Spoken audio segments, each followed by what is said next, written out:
ছাত্র জনতার গণ অভ্যুত্থানের মধ্য দিয়ে গেল ৫ আগস্ট পতন হয় শেখ হাসিনার নেতৃত্বাধীন আওয়ামী লীগ সরকারের। অভ্যুত্থানের পর গেল ৮ আগস্ট ডক্টর মোহাম্মদ ইউনূসের নেতৃত্বে গঠিত হয় অন্তর্বর্তী সরকার। কিন্তু গেল ২০ ডিসেম্বর মৃত্যুবরণ করেন উপদেষ্টা হাসান আরিফ, আর ২৫ ফেব্রুয়ারি পদত্যাগ করেন উপদেষ্টা Nahid Islam.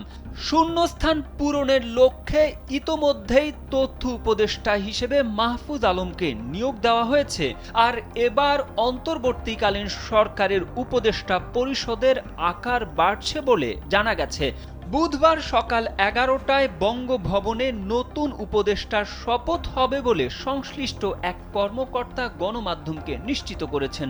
Vision hot and cool AC 4-ওয়ে সলিনয়েড ভালভ টেকনোলজিতে হিটিং ও কুলিং দুই মোডেই কাজ করে সমানভাবে। Vision hot and cool AC. নতুন কতজন উপদেষ্টার শপথ নেবেন সেটি তাৎক্ষণিকভাবে জানা যায়নি।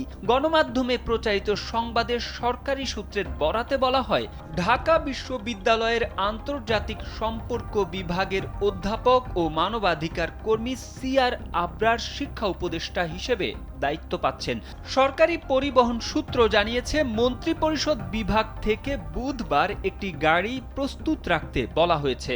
বর্তমানে শিক্ষা ও পরিকল্পনা উপদেষ্টা হিসেবে দায়িত্ব পালন করছেন অধ্যাপক ওয়াহিদ উদ্দিন মাহমুদ।